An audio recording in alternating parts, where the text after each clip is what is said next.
मेरा नाम है धनिक गुड़िया और मैं डेरांग गांव का रहने वाला हूं और हमारा थाना पड़ता है तपकारा, पोस्ट ऑफिस दोमंगरी। और हम अभी फ़िलहाल डिस्ट्रिक्ट खूंटी झारखंड में रहते हैं। मेरा बचपना इसी गांव में बीता और करीब करीब आज से 50 साल पहले मैं इसी गांव में पैदा हुआ था। मेरी शादी 2000 में हुई है और उसके बाद से हम लोग हमारे 2 बच्चे हैं। और उसके बाद से मैं वकालत कर रहा हूँ और मेरी वाइफ एक टीचर है। और इस तरह से हम लोग को छोटा ही परिवार है। हम लोग को अच्छी तरह उसमें भी इत्मीनान से रहने का प्रयत्न कर रहे हैं और साथ साथ में फिर समाज के लोगों को अच्छी दिशा दिखाने के लिए भी हमेशा प्रयत्न। मेरे पिताजी लोग 2 भाई थे। मेरे पिताजी हिंदी अधिकारी थे ऑल इंडिया रेडियो में, और उसके बाद एक मेरे चाचा थे सचिवालय में, सचिवालय कर्मी थे। और उसके बाद से फिर अभी तो दोनों का देहांत हो गया। और उनके पापा लोग 2 भाई थे हमारे पिताजी के। तो हमारे पिताजी के जो चाचा थे वो द्वितीय विश्व युद्ध में सैनिक थे। और उन्होंने द्वितीय विश्व युद्ध में कहा करते थे कि मोहम्मद जिन्ना और ये लोग के साथ भी हम लोग कैंपिंग किए हुए थे युद्ध में, ऐसा बताते थे। और उसके बाद से फिर वो वहाँ से सेवानिवृत्ति के बाद से घर में ही रहते थे। वो करीब 120 साल का जीवन जिए।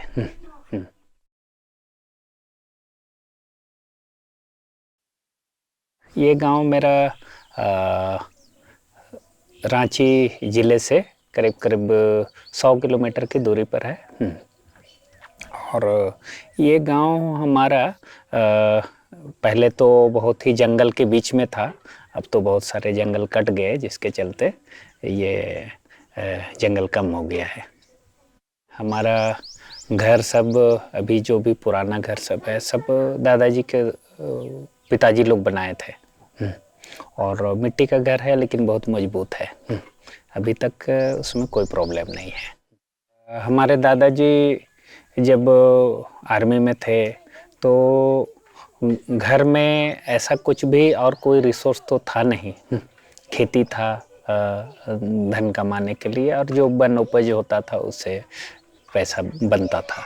और पैसा बनाने की और कोई दूसरा मशीन नहीं था। हमारे दादाजी इतना स्ट्रॉन्ग थे कि वो जंगल से जो भी जंगली पदार्थ मिलते हैं, वन पदार्थ, उसी को लोग खाते थे। तो हम लोग भी बचपन में उसको खाया करते थे, जैसे महुआ हुआ, चिरौंजी हुआ, फिर उसके बाद ये साल के बीज, इसका भी प्रोसेसिंग करके बहुत तो अच्छी तरीके से उसका लड्डू वगैरह बना करके हम लोग खाते थे। खेती भी अच्छी होती थी, बारिश अच्छी होती थी। इधर कुछ वर्षों से थोड़ा सा जलवायु परिवर्तन हुआ जिसके चलते बहुत अच्छी खेती तो नहीं होती है, लेकिन खाने भर का हो जाता था। जब हमारे दादाजी फोर्स में थे तो हमारी दादी के पास लेटर लिखा करते थे, चिट्ठी। तो चिट्ठी लिखा करते थे तो उस ज़माने में इस एरिया में कोई लेटर पढ़ने के लिए, पत्र पढ़ने के लिए आदमी नहीं हुआ करते थे। तो यहाँ से करीब करीब 15-20 किलोमीटर से लोगों को बुलाया जाता था जो दूसरे गांव के होते थे। उनको यहाँ आकर के पढ़ने के लिए कहा जाता था, और उनको पढ़ना है मतलब दिन भर टाइम लग जाता था, क्योंकि वो आएगा फिर उसका सेवा शुश्रूषा के लिए दिन भर ताम झाम होगा, उसको खाना खिलाया जाएगा, उसका मजदूरी धान दे दिया जाएगा, ऐसा होता था। तो इसी को देखते हुए मेरी दादी ने सोचा कि नहीं, बेटों को भी पढ़ाना चाहिए ताकि पत्र तो कम से कम पढ़ सके। इसीलिए उसके बाद हमारे पिताजी को पढ़ाने लगे, हमारे चाचा को, और उसके चलते रांची यूनिवर्सिटी से वो पीजी कर लिए। तो बाद में वही कहते थे कि हम तो नौकरी करने के लिए तो नहीं पढ़ाए थे आपको, हमको तो पत्र पढ़ाने के लिए, क्योंकि उस समय वो बहुत बड़ी समस्या होती थी। खास करके बरसात के दिनों में दूसरे गांव जो नदी हमारा बगल में है, उस नदी को पार करके आना, तो एक लेटर का जवाब देने के लिए उनको महीनों लग जाते थे, क्योंकि अगला जब तक तैयार नहीं होगा तब तक आपका पत्र तैयार नहीं होगा, उसका आंसर भी तैयार नहीं होगा। और बहुत सारी भावनात्मक चीज़ें, चाहे बहुत सारे पारिवारिक बातें होती थी, वो सब दूसरों के सामने डिस्क्लोज हो जाता था। तो इसलिए हमारी दादी सोचती थी कि घर में लोग पढ़ेंगे तो वही लोग जानेंगे, तो ये इस बहाने से मैंने ये पढ़ाई हुआ। ईसाई धर्म यहाँ करीब 1844 के आसपास में झारखंड में आया। एक चीज़ तो इनके बीच में आने से बहुत ही फायदाजनक हुआ, क्योंकि यहाँ शिक्षा का स्तर ईसाई समाज ने ही कराया। क्योंकि ईसाई नहीं समुदाय नहीं आती, स्कूल नहीं खोलती, तो गांव तक के बहुत दूर दराज तक अभी भी बहुत सारे गांव में स्कूल नहीं है। अभी तो प्राय सरकार ने केवल कागज में खोल रखे हैं, और बहुत सारा तो बंद भी कर दिए गए हैं। तो इस तरह से जहाँ भी खोले हैं, ये ईसाई समुदाय ने खोला है, उससे शिक्षा में बहुत एक रोशनी की तरह, अंधकार में एक रोशनी की तरह काम किया है, और जिससे इनका जीवन स्तर में बदलाव हुआ है, रहन सहन में, बात व्यवहार में, और अच्छा जीवन जीने में इनका बहुत बड़ा योगदान रहा है। यहीं पर मैं गांव में ही एक प्राइमरी स्कूल थी, वहाँ पर चौथी क्लास तक पढ़ाई किया था। उसके बाद से फिर आगे की पढ़ाई के लिए हम तोरपा चले गए। तब तक भी बहुत सारी परिस्थितियाँ उतना अनुकूल नहीं बनी हुई थी। उस समय पुल नहीं बना हुआ था नदियों में, तो हमें जब भी तोरपा जाना होता था तो हम लोग जाते थे, और हमारे कई भाइयों के साथ हम लोग स्कूल जाया करते थे। तो हमें याद है कि कई बार तो स्कूल से लौटते समय तक में नदी भर जाती थी। अब मुसीबत है, उसमें छोटी नदी है, उसमें नाव भी नहीं चलता था, और आप रात भर वहाँ बैठ के भी नहीं बिता सकते। तो उपाय क्या है? तो हम लोग बहुत सारे भाइयों के साथ जो भी स्कूल जाते थे, उन लोग के साथ यही डिसाइड करते थे कि कोई उपाय ढूंढा जाए। तो हम लोग अपने साथ जो बैग होता था, और कोई बैठने के लिए बोरा ले जाते थे, उस बोरे में डाल करके हम लोग गोल गोल घुमा करके उस नदी के उस पार फेंक देते थे। अपनी किताब और अपने कपड़े, सारा चीज़ हम लोग फेंक देते थे, और उसके बाद से फिर तैर करके पार हो जाते थे, फिर उसके बाद आ जाते थे घर। तो ये परिस्थितियाँ हुआ करती थी, और उसके बाद 20 किलोमीटर पैदल जा कर के पढ़ना पड़ता था। अब अलग से तो होमवर्क करने के लिए या अलग से पढ़ने के लिए तो टाइम बहुत कम मिलता था, इसीलिए रास्ता में चलते चलते भी पढ़ते जाओ।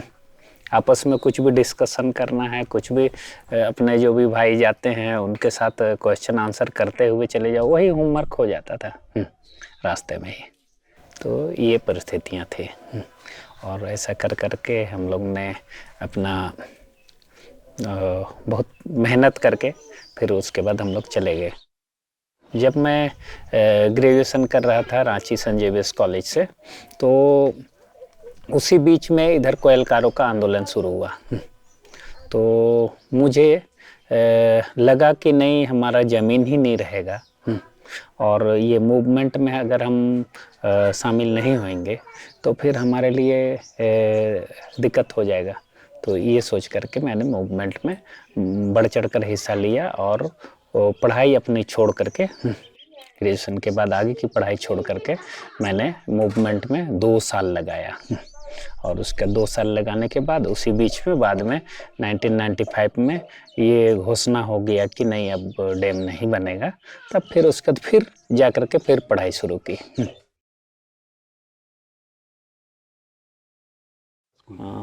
स्कूल में कुछ कुछ उस समय इतिहास में बिरसा मुंडा के बारे में, जयपाल सिंह के बारे में और झारखंड आंदोलन के बारे में कुछ कुछ बताया जाता था, तो उसको पढ़ा था। और ज़्यादातर फिर हमें जो भी इतिहास के सब्जेक्ट होते थे उसमें तो हमारा मुग़ल काल, मौर्य काल और संप्रदायों के बारे में यही सब बताया जाता था। अभी इतिहास के विषय में ये कहा जाए तो ऐसा होना चाहिए जो कि जिस एरिया का है उस एरिया का इतिहास के, जैसे झारखंड है तो झारखंड आंदोलनों के विषय में भी बताना चाहिए, और झारखंड के जो भी भूमि आंदोलन हुए, जातीय आंदोलन हुए या फिर आर्थिक आंदोलन हुए, आर्थिक परिवर्तन हुए, इन चीज़ों का भी समावेश होना चाहिए ताकि उन्हें लगे कि हम कहाँ थे और कहाँ पहुँच गए हैं। अगर हम इतिहास से एक चीज़ सीखते हैं कि इतिहास में अगर कुछ गलतियाँ हुई है, कुछ और एक चीज़ अच्छा चीज़ हुआ है तो उससे हम अपने आप में गौरवान्वित होते हैं, और कुछ बुरी चीज़ें हुए हैं तो उससे हम ये सीखते हैं कि उसको हमें सुधारना है। तो इसीलिए हमें अपने इतिहास के बारे में, अपने आदिवासियों के इतिहास के बारे में, अपने ज़मीन के आंदोलन के इतिहास के बारे में हमें ज़रूर जानना चाहिए।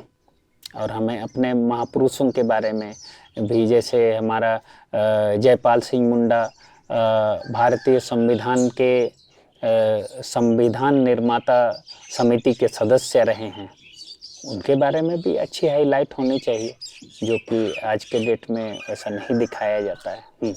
और इतना ही नहीं, वो एक पहला आदिवासी आईएएस ऑफिसर रहे हैं सिविल सर्विस के, और उसके बाद जो कि जितना फुल मार्क था उतना लेके आए हैं, ये हमने सुना है।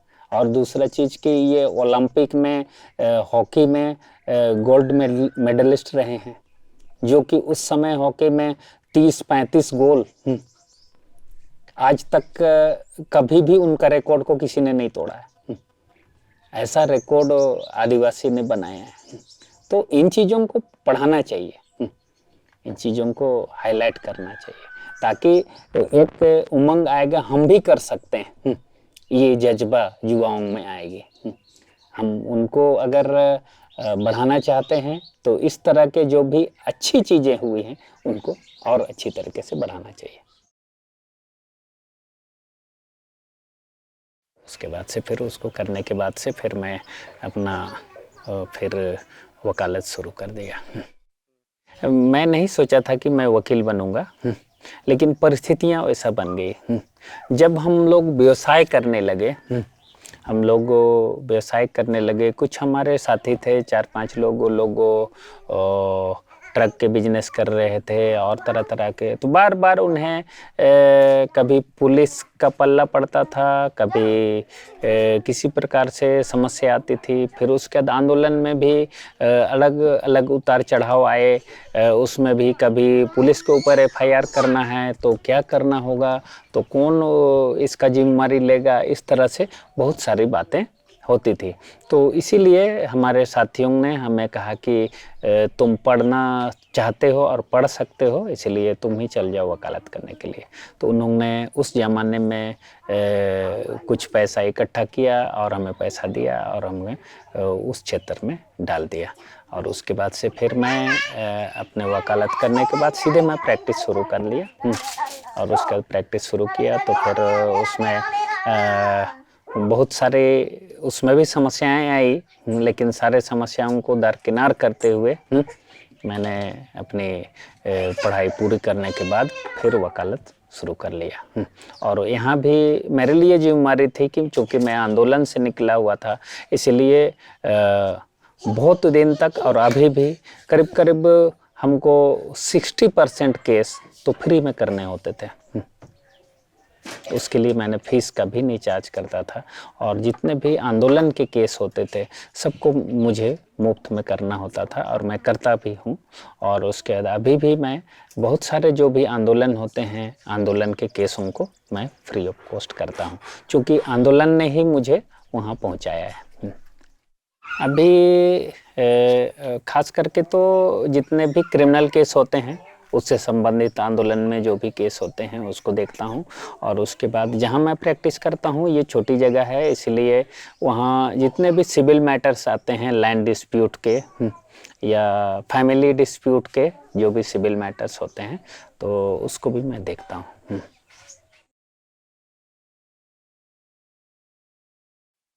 भारतीय संविधान में आदिवासियों के लिए ये प्रावधान पूरे भारत के आदिवासियों के लिए अच्छी अवधारणा दी गई है। जैसे शेड्यूल 5 हुआ, शेड्यूल 6 हुआ, सारे जगह के लोगों के लिए, जैसे नॉर्थ ईस्ट के आदिवासियों के लिए और बाकी देश के आदिवासियों के लिए शेड्यूल्ड एरिया में बांटा गया है। तो ये उसमें बहुत सारे कानून और ये को आदिवासियों के पक्ष में लिखा गया है। तो इसीलिए उन संविधानों से हमारे हितों की रक्षा ही की गई है। प्रैक्टिस में क्या है कि जो भी एडमिनिस्ट्रेटर आते हैं, जो भी प्रशासक आते हैं, वो अपने तरीके से चलाना चाहते हैं। और उसके बाद यहाँ जो हमारे जो हित की बात है उसको दरकिनार कर दिया गया, और जिसके चलते हमें सही फायदा नहीं मिलता है। क्योंकि कानून में कानून की किताबों में लिखी गई है हमारे पक्ष में बातें, लेकिन प्रैक्टिकल में नहीं दी जाती है। हर एरिया का अपने अपने संविधान में प्रावधान दिए गए हैं कि उस एरिया के लिए इन चीज़ों को, रिसोर्स के बारे में चाहे दूसरे चीज़ों के बारे में भी वो क्लियर रूल्स बनाए गए हैं, तो उसी का फॉलो अप करना चाहिए। लेकिन यहाँ अलग अलग जगह से लोग आकर के अलग अलग तरीके से अपने उसको अलग डेफिनेशन लगाते हैं, और उसके बाद अलग तरीके से इसका एक्सप्लॉयटेशन हो रहा है। और उसी एक्सप्लॉयटेशन के चलते अभी हर जगह लोग तंगी स्थिति में हैं। जैसे कहा गया है झारखंड में कि कोयला बहुत है, लेकिन फिर भी लोग गरीब हैं, वो हीरा है। उसी तरह से यहाँ हमारे पास और भी चीज़ें हैं, उसका भी दुरुपयोग होता है। इसके चलते हम उसका सदुपयोग नहीं कर पाते हैं। जो चीज़ हमारे पास है और जिनके लिए है तो उसका उनको बेनिफिट देना चाहिए, तो यही नहीं दिया जा रहा है। गाँव की जो भी शक्तियाँ हैं, जो भी आदिवासियों के लिए जो भी अधिकार दिया गया है, संवैधानिक अधिकार, वो अधिकार का प्रयोग नहीं किया गया। और उन्हें जैसे गाँव, अगर आपको किसी गांव में जाना है तो गांव वालों से मिलना चाहिए, ग्राम प्रधान से मिलना चाहिए, गांव के मुखिया से मिलना चाहिए। और तभी तो आपको उस गांव में कोई गलत आदमी है, कोई गलत लोग आ रहे हैं, कोई वहाँ आपके पास गलत काम करने के लिए आ रहे हैं, तो ये जानकारी तो आपको गांव वाले ही नहीं बताएंगे। तो ये उनसे कभी नहीं पूछा गया, गांव वालों को भी कभी विश्वास में नहीं लिया गया कि हम माने गांव वाला के पक्ष में हम ये काम कर रहे हैं। ये प्रशासन ने कभी नहीं किया, और इसीलिए ये सब मामला में गांव वालों को फंसाया गया। क्योंकि अगर आपको उस एरिया में कोई गड़बड़ी हो रही है तो आप गांव वालों से बैठ करके बात करते हैं। गांव वालों से कभी बैठ करके बात नहीं किया जाता है। आधी रात को जिसको फंसाना है, जिसको ये करना है, उसमें कुछ लोगों को पकड़ करके जेल में डाल दिया गया। यही इसका बहुत गंभीर षड्यंत्र रहा है। कोयल और कारो मिल करके 2 बांध यहाँ बनाने का सरकार का प्रोजेक्ट था, जिसमें 730 मेगावाट बिजली पैदा करने के लिए 2 नदियाँ इस क्षेत्र में कारो और उत्तरी ये पश्चिमी क्षेत्र में कोयल, ये दोनों नदियों को मिला करके ये 2 जगह बांध बनाने की योजना थी। जिसको कहा गया था कोएलकारो हाइडल प्रोजेक्ट, जो एशिया का सबसे बड़ा ये प्रोजेक्ट था। और इसमें ये जो बिजली बनती 730 मेगावाट, ये आपका जितने भी इंडस्ट्री लगाने वालों के लिए, इंडस्ट्री औद्योग घराने के लिए ये बनाई गई थी। और उसके बाद से उस बिजली से यहाँ गांव के लोगों या दूसरों के लिए तो नहीं होता। तो इसमें क्या था कि सबसे बड़ा दिक्कत क्या थी कि करीब करीब 256 गांव इसमें डूब जाते हैं। और ये 256 गांव मौजा, 256 मौजा, तो करीब करीब 50,000 एकड़ चली जाती है। और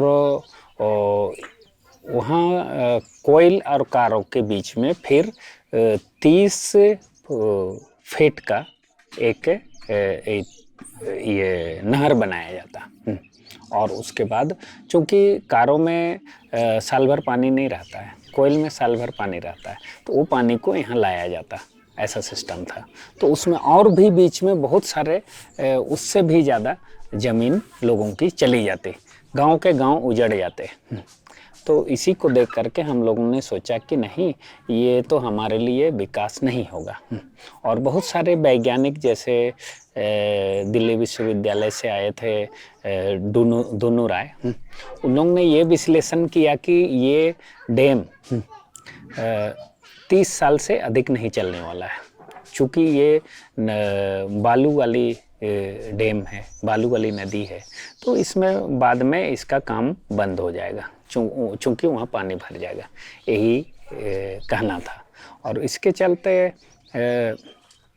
बहुत सारे मैंने तरह तरह के लोगों ने अध्ययन किया, उन्होंने बताया कि भाई ये डैम आप लोग के लिए सक्सेस नहीं होगा।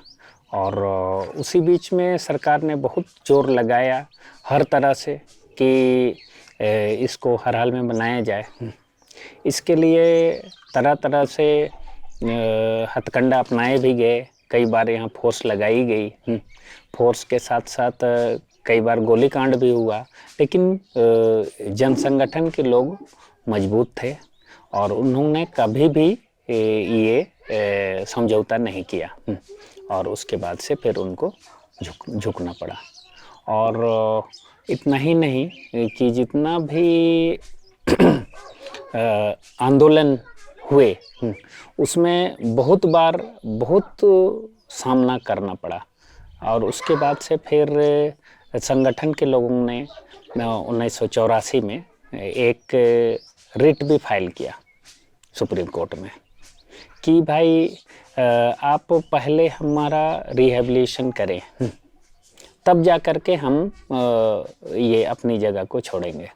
तो इसके लिए सुप्रीम कोर्ट ने कहा कि आप 2 गांव को मॉडल के रूप में पहले विकसित करें और ये संतुष्ट हो जाएं, और इनका वैसा ही नहीं सिंपल पुनर्वास केवल नहीं, इनका सामाजिक, सांस्कृतिक और आर्थिक रूप से आप इसका पुनर्वास करें।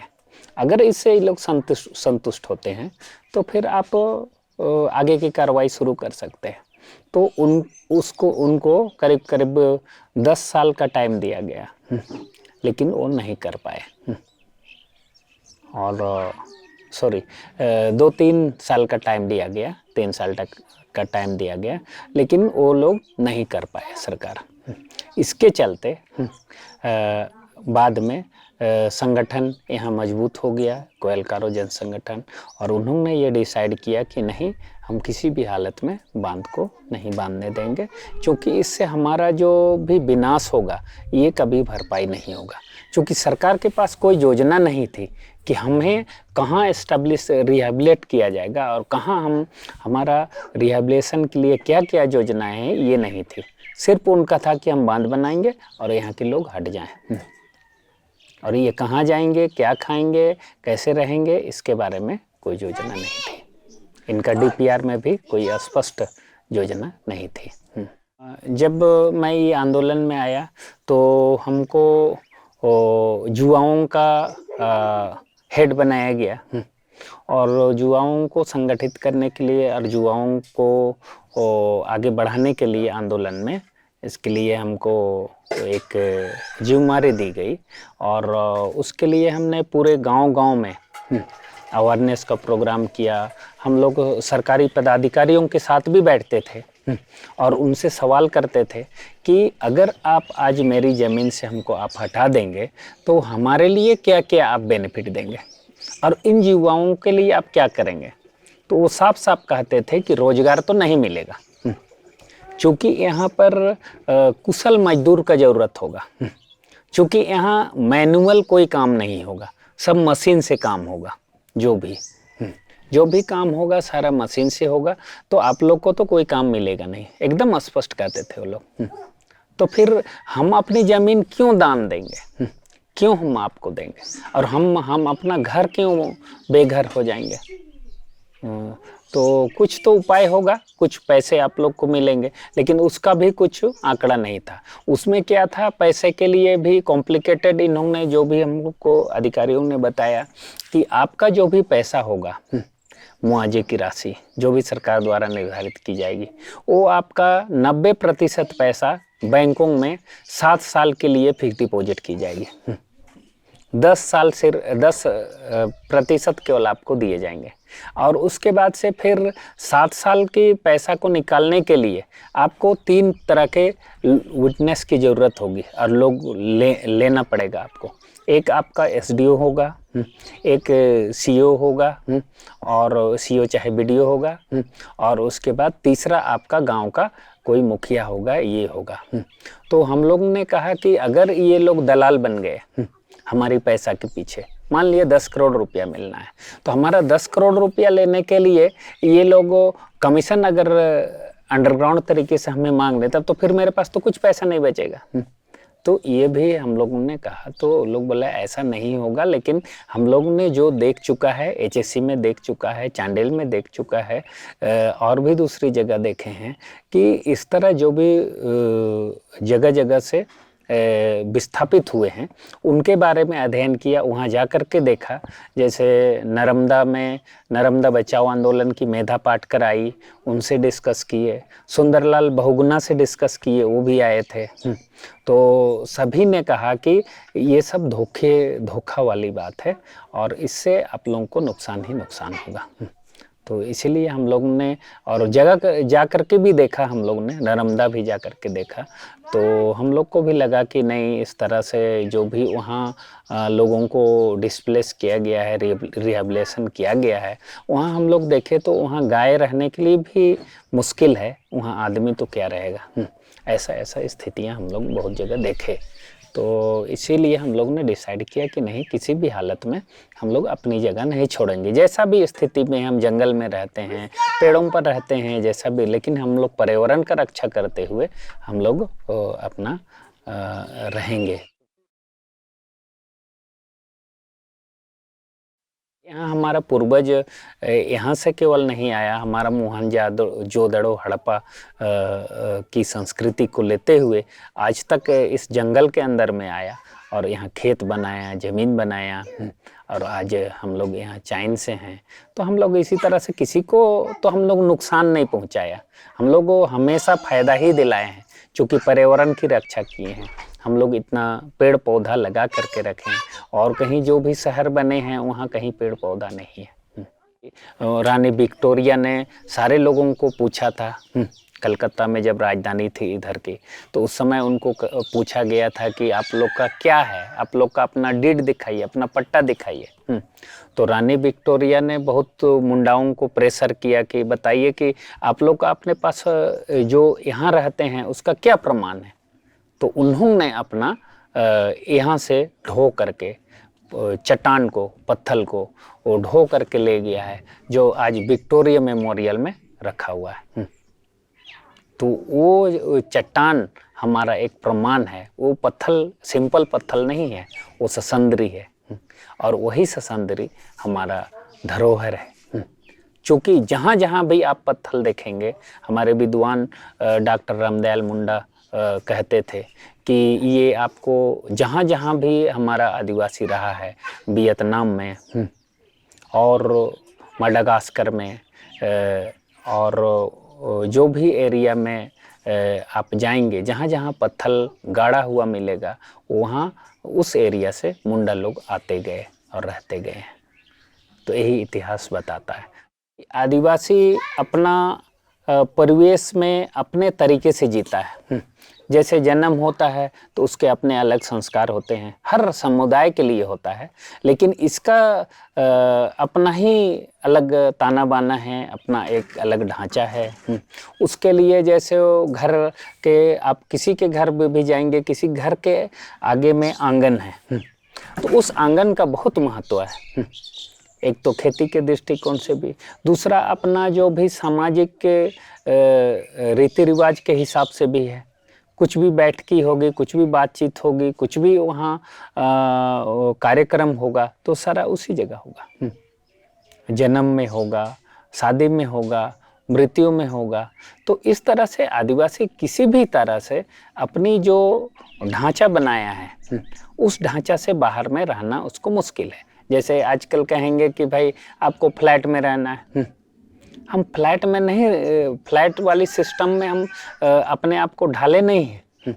हम उतना एजुकेटेड भी नहीं हैं आदिवासी। और दूसरा चीज़ कि हम उस तरह के ढांचा में हम रह भी नहीं पाएंगे, क्योंकि हमारा जो है बैल है, कड़ा है, गाय है, और उसका जैसा ही हमारा जो सामाजिक रीति रिवाज है, उस रीति रिवाज में जन्म है, तो उसके लिए हम जैसे नाभि होता है, नाभि को गाड़ते हैं, तो उसके लिए गाड़ने के लिए जगह चाहिए। अब फ्लैट में तो वो जगह नहीं मिलेगी।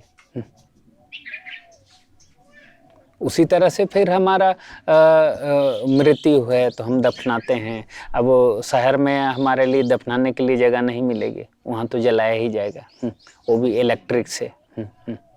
तो वो भी हमारी भावनाएं हैं, क्योंकि हम मृत्यु के बाद भी हम ऐसे ही नहीं रहते हैं। हमारा सिद्धांत है कि जो हम घर में रहते हैं वो हमारा पवित्र होता है, और उस मृत्यु के बाद उनकी आत्माएं उस घर में ही रहती हैं। ये हमारा विश्वास है। और उस तरह से फिर हम उनके नाम से अपना जो कब्रगाह होता है, फिर ससंद्री होती है, वो हमारा ये के लिए सबूत के लिए है कि जो भी ज़मीन से जुड़ा है, जिसका भी ज़मीन है, वो उसके लिए वो ससंद्री जरूरी है। और हम उस ससंद्री में आस्था रखते हैं। नहीं, गाँव में किसी भी प्रकार से ना तो जाति को लेकर के कोई भी भेद है। अलग अलग जातियों के गांव में लोग हैं, किसी भी प्रकार का कोई समस्या नहीं है। सभी जाति के लोग और धर्म भी अलग अलग धर्म के लोग हैं, सभी धर्मों के लोग मिल करके रहते हैं। और जितने भी लोग हैं, जैसे मान लिया हिंदू हैं, मुस्लिम हैं, ईसाई हैं और सरना हैं, सभी के पर्वों को एक साथ लोग मनाते हैं, और एक साथ सब कोई जन्म में, मृत्यु में, विवाह में, सभी के समारोह में शामिल होते हैं। और किसी भी प्रकार का कोई विभेद नहीं है, सब कोई एकता में रहते हैं, और कभी भी उसका भेदभाव ही नहीं रहता है। क्योंकि यहाँ हर जातियाँ रहती हैं, तो सभी जातियों के साथ इनका एक दूसरे पर किसी न किसी तरह का मधुर रिश्ता है, और एक संबोधन के लिए रिश्ता भी है। कोई किसी का चाचा है तो कोई किसी का भतीजा है, किसी का कोई दादा है तो किसी का कोई पोता है, ऐसा रिश्ता है, और बहुत प्रेम से रहते हैं। और उसमें किसी भी प्रकार का ना तो जाति को लेकर के लड़ाई है, ना ही धर्म को लेकर के। और ऐसी मन में थोड़ा भी भावनाएं ऐसी नहीं है। बाहर में टीवी वगैरह में दिखता है कि हाँ फलना जाति बड़ा है, फलना जाति छोटा है, ये सब कहने के लिए है। राजनीतिक तौर से देखा जाता है कि लोग शायद अपने स्वार्थ के लिए ऐसी बात कहते हैं, लेकिन यहाँ गांव में ऐसा कोई भी ये नहीं है, क्योंकि यहाँ सब कोई बराबर है। कि एक चीज कहा जाएगा कि जहाँ विकास होता है वहाँ विनाश होना निश्चित है। जहाँ भी विकास होना है, अगर आप रोड भी बनाते हैं तो वहाँ के पेड़ पौधे कटते ही हैं। माने जहाँ विकास होगा वहाँ विनाश होना ही है। तो यहाँ तो इतना भारी विनाश थी कि करीब 50,000 एकड़ की ज़मीन और 256 मौजा का ज़मीन अगर चला जाएगा, इतना गांव चला जाएगा, तो उनका एक तो मनुष्य का अपना जो सामाजिक ढांचा है, ताना बाना है, ये तो पूरी तरह खत्म हो जाएगा। आज हम एक कुल के हिसाब से रहते हैं, किली के हिसाब से रहते हैं, सरनेम के हिसाब से रहते हैं, अपनी जाति के हिसाब से रहते हैं, अपने समुदाय के हिसाब से रहते हैं, तो वो हमारा सामुदायिक ढांचा, सामाजिक स्थिति ही खत्म हो जाती है। और उसके बाद से फिर हमारा दूसरा चीज़ कि हमारा जो संस्कृति है, जिस संस्कृति के अनुसार से हम रहते हैं, वो हमारा संस्कृति नष्ट हो जाता है।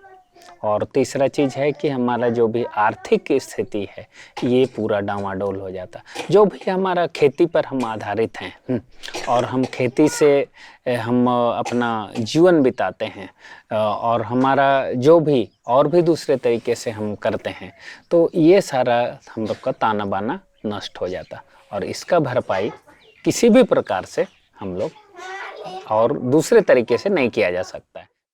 सांस्कृतिक तौर से भी पुनर्वास संभव नहीं है, क्योंकि हम जहाँ पर जाएंगे वहीं वैसा ढल जाएंगे, ऐसा कोई ये नहीं है। और चूँकि हम अपने ग्रुप में रहते हैं और ये ग्रुप से हमें अलग किया जाएगा, तो हमारे लिए हमारा सांस्कृतिक ताना बाना को बिखेरने वाली बात हो जाएगी। जितने भी सरकार के प्रोजेक्ट होते हैं, उस प्रोजेक्ट में ये देखा जाता है, अभी तक जितने भी प्रोजेक्ट चल रहे हैं उसमें आप देखेंगे कि हमको कितना फ़ायदा होगा, सरकार को उससे हमको क्या फ़ायदा होगा, पब्लिक को 100% फ़ायदा होगा, ऐसी कोई भी योजनाएं नहीं है। हमको क्या फ़ायदा होगा ये देखा जाता है, और उसके गवर्नमेंट को जैसा फ़ायदा होगा वैसी चीज़ें वो लागू करती हैं और वैसी ही योजनाएं लागू करती हैं, और उसी से वो उनको फ़ायदा मिलता है, और पब्लिक को उससे कुछ भी फ़ायदा नहीं मिलता है। कुछ बहुत तो थोड़ी देर के लिए फ़ायदा मिलता है, लेकिन उसका लॉन्ग टर्म बहुत नुकसान होता है। जैसे दूसरे शब्दों में देखें, जैसे अभी यहाँ 5 किलो अनाज, चाहे जो भी किलो अनाज मिलता है, उससे बहुत कुछ लोगों के लिए तो फ़ायदा हुआ है, जो कि काम नहीं कर सकते हैं, विकलांग हैं, या फिर शारीरिक रूप से अक्षम हैं, उनके लिए तो वरदान ही साबित हुआ। लेकिन उनके लिए नुकसान हो गया, उनको भी जिनको दिया जा रहा है, जिनके जो सक्षम थे उनको भी दिया गया, और उसके चलते वो लोग काम करना बंद कर दिए हैं, मेहनत करना बंद कर दिए हैं। तो इसका नतीजा कि उनके पास आर्थिक स्थिति मजबूत नहीं हो रही है। आज जाकर ढूंढ लीजिए, HSC के जितने भी विस्थापित हैं, 30 से अधिक गांव विस्थापित हुए हैं। उस गांव का कोई भी आदमी आज आपको ढूंढने से नहीं मिलेगा कि मैं यहाँ का हूँ, ये नहीं मिलेगा। लोग बाहर से आकर के बस गए हैं, और जबकि आज HSC चल भी नहीं रही है, यही स्थिति है। अब उसमें तरह तरह के कॉम्प्लेक्स बनाए जा रहे हैं, तरह तरह के और भी संरचनाएं बनाई जा रही है। खैर, हमको उससे कोई मतलब नहीं है, लेकिन मेरा कहने का मतलब है कि हमारा जो स्थिति है, हमारा जो आंदोलन था और आंदोलन है कि हम किसी भी हालत से विस्थापित होना नहीं चाहते हैं, क्योंकि हम ये ज़मीन से हम उस तरह से जुड़े हैं जैसा मछली अपना पानी से अलग नहीं हो सकती है। यही है। बहुत बार ये देखा जाता है मेरे अनुभव के अनुसार, तो राजनीति इसमें हावी रहती है। जिस पार्टी की सरकार रहती है वो हर जगह वही दिखता है। जिस पार्टी की सरकार रहती है वो पावर में रहती है, तो पावर का अपना कभी कभी मिसयूज करता है, और उनको लगता है कि किस समुदाय को ज़्यादा दबाना है, किस समुदाय को कम दबाना है, ये हथकंडा वो लोग अपनाते हैं। और इसी तरह से जो भी अभी तक सरकारें आई हैं, सारे आदिवासियों को किस तरह से दबाया जाए और किस तरह से हमारा जो स्वार्थ है, जिस दिशा में हमको चाहिए उनका जो स्वार्थ है, जिस दिशा में चाहिए, जिस बिंदु पर चाहिए, वो उसको उस दिशा में उन्हें दबाया जाता है। जैसे यहाँ बहुत सारे आंदोलन हुए, जैसे कुछ दिन पहले पत्थलगड़ी का आंदोलन हुआ। इसमें भी सरकार चाहती तो शुरू में ही उसको दबा सकती थी, क्योंकि गलत मंशा से ये आंदोलन शुरू हुआ था, तो इसको बंद कराया जा सकता था, लेकिन सरकार नहीं चाही। उसमें देखी कि सबको इन्वॉल्व होने दिया और अंत में सबको लपेट करके जेल में डाला। और फिर देखिए बाद में फिर ये पता चलता है कि कुछ दिन के बाद से फिर कुछ केसों को वापस ले लेती है, उसको माफ़ कर देती है। तो इस तरह से एक तरफ आपको थप्पड़ भी मारा जाता है, फिर सहलाया भी जाता है। तो इस तरह से आदिवासियों को किस तरह से कमज़ोर किया जाए, ये फॉर्मूला ये स्टेट का ये अपना क्या बोलेंगे, एक दूसरी तरह का षड्यंत्र रहता है। यूएपी केस में वो भी उस समय भी सरकार ये देख रही थी कि किस किस एरिया को बर्बाद करना है, किस किस दिशा का युवाओं को बर्बाद करना है। और ये सबसे पहली बात तो ये जो भी षड्यंत्र रचा गया, कहीं से भी ढूंढकर इसको रिसर्च करके देखिएगा, तो कहीं ना कहीं से ये एक प्रकार का षड्यंत्र ही था कि लोगों के पास जा कर के इन चीज़ों को उकसाया गया कि आप ऐसा करो, आप ये धंधा करो, आप ये वो मैंने एक हिडन एजेंडा ऐसा लाया गया और ऐसे मजबूरियां लोगों के पास लाई गई कि हाँ आपको ये करना ही होगा। तो इस तरह से वो लोग करते हुए चले आए। और उसके बाद से और इसके चलते ये परेशानी हुई लोगों को, और उसके बाद बहुत सारे लोग इसके लिए अपना जीवन बर्बाद हो गया, जेल चले गए। और चूँकि सरकार इसमें चाहे तो प्रशासन इसमें यही चाहती थी कि इस एरिया के युवाओं को बर्बाद करना, उन्हीं का नाम डाल दिया गया। और युवाओं को ही बर्बाद कर दो तो फिर आगे और आसान हो जाएगा, क्योंकि वो लोग किसी भी तरह से करियर के प्रति भी ये नहीं होंगे, मजबूत नहीं होंगे, फिर अपना गांव में भी चैन से नहीं रह सकते हैं, उनके ऊपर वारंट जाएगा, ये होगा, पुलिस जाएगी, ये होगा। तो इस तरह से बर्बाद किया गया। गांव में परिस्थितियां बना दी गई कि भाई आप अमुक गांव में रहते हैं और आप इस तरह से गतिविधि में शामिल हैं, ये भ्रम वो आप गतिविधि में नहीं भी हैं तो भी आपका फॉल्सली नाम भी आ गया, तो आपको डाल दिया गया, जिसके चलते आपका ऊपर में वारंट आया। तो ये सुन करके लोग माइग्रेट कर गए, बाहर चले गए बचने के लिए भी। आप अपना जो भी आपका आर्थिक धन उपार्जन के लिए यहाँ जो आप काम करते थे, खेती करते थे, चाहे कुछ भी करते थे, व्यवसाय करते थे, वो सबको छोड़ के आपको बाहर भागना पड़ा, क्योंकि जान बचाने के लिए हम जेल ना जाएं बोल करके आप भाग गए। तो ये आप मैग्नेट कर गए। और उसके बाद वहाँ जाने के बाद आपको तरह तरह का शोषण, एक तो आपकी इच्छा के अनुसार आप स्वेच्छा से तो नहीं गए हैं, किसी दबाव से, डर से गए हैं, तो वहाँ आपको जो भी काम मिला आप कर रहे हैं, जो आपके लायक नहीं है वो भी कर रहे हैं। तो ये परिस्थितियाँ वहाँ बनी हैं और इससे हमारे समाज के लिए बहुत ही नुकसान हुआ है, क्योंकि हमारा जो विकास होना चाहिए गाँव का, वो विकास एकदम रुक गया है। वो जो भी उस तरह से यहाँ से भाग गए, यहाँ से दूसरे प्रदेशों में चले गए, उनका जीवन ही बर्बाद हो गया है। ना तो वहाँ स्थिर तरीके से हैं, ना ही उनका घर में उनका पैतृक निवास में कोई डेवलपमेंट है। हाँ, अभी अलग तरह की समस्याएं हैं।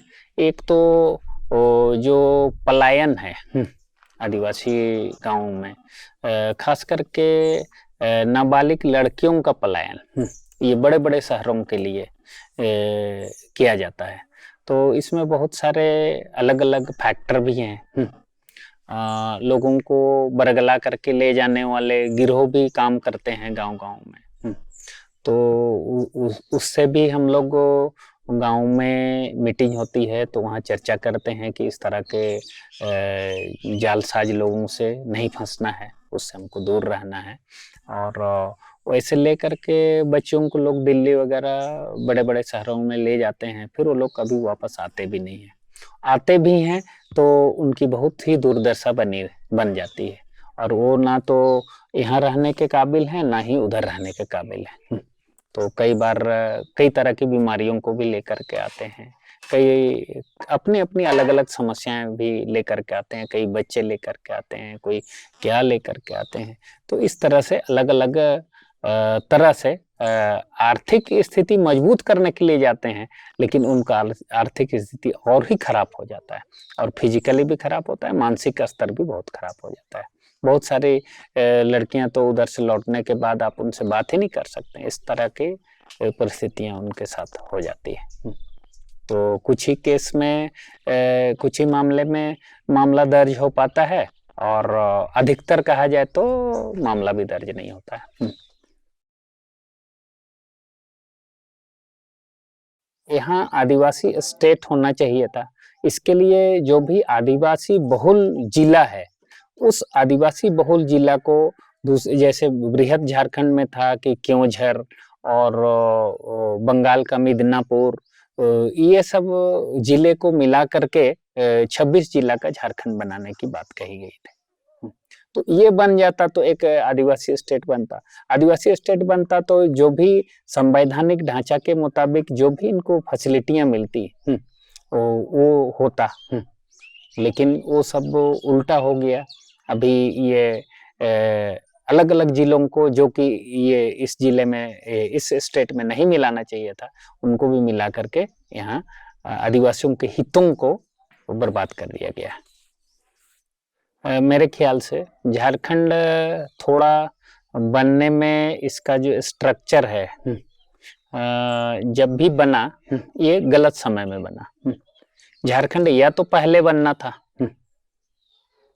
1984 आसपास बनता तो अलग परिस्थितियां थी।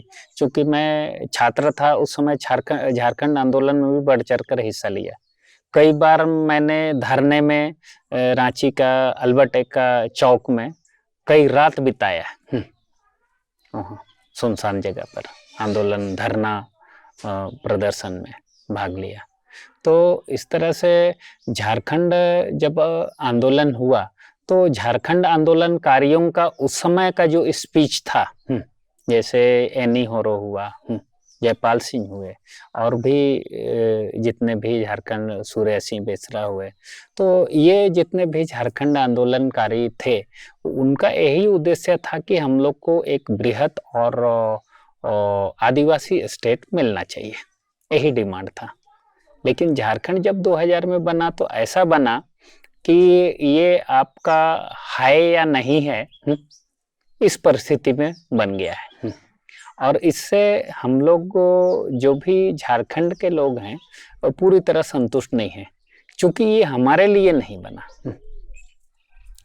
किसी भी स्टेट में देखिए, जैसे गुजरात में जाइए तो गुजरातियों के लिए बना, बंगाल में जाइए तो बंगालियों के लिए बना, असम में असमियों के लिए, लेकिन झारखंड सबके लिए बना।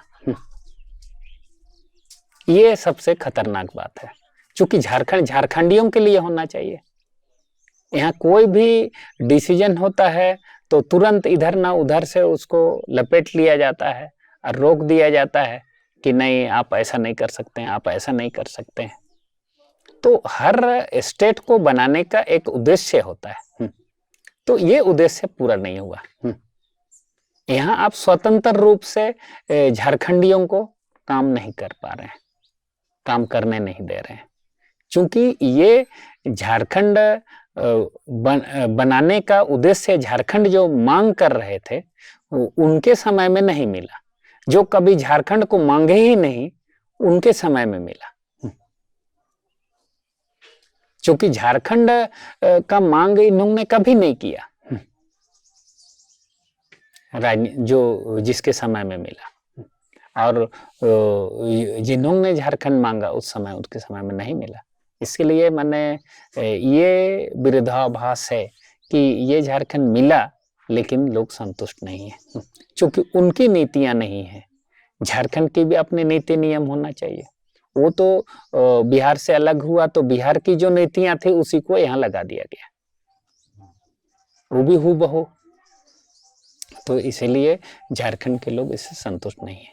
तो अभी गाँव में हम लोगों ने सरकार की योजना से बहुत सारे पेड़ पौधे फलदार वृक्ष लगाने का योजना आया, तो यहाँ करीब-करीब गाँव के सभी लोगों ने अपने-अपने जगह पर लगा लिया है। और उसी तरह से फिर गाँव में हमारा जो कारो नदी है, वहाँ से हम पानी खींचकर सोलर सिस्टम पंप सब लगा हुआ है, वहाँ से हम पूरे गाँव में पानी लाते हैं और उसके बाद खेतों में, और उसके बाद वहाँ खेती किया जा रहा है। तो साल भर खेती किया जा रहा है, तो जिससे खाने की समस्याएँ में कम हो रही है। और उसके बाद उससे जो भी सब्जियाँ वगैरह खेती करते हैं, तो उससे जो भी आमदनी आता है, उससे हम अपने बच्चों को पढ़ाने के लिए आगे अच्छी शिक्षा के लिए हम उसको खर्च करते हैं। यही है। सबसे अच्छा है कि हम खेती करें और जो भी सुविधाएँ हैं, जो भी न्यू जनरेशन्स हैं, उसको अच्छी शिक्षा मिले, इसके लिए प्रयास किया जा रहा है और वो लोग अच्छी तरह पढ़ाई करके अपना जीवन को आगे बढ़ाएँगे। यही हमारा उद्देश्य है।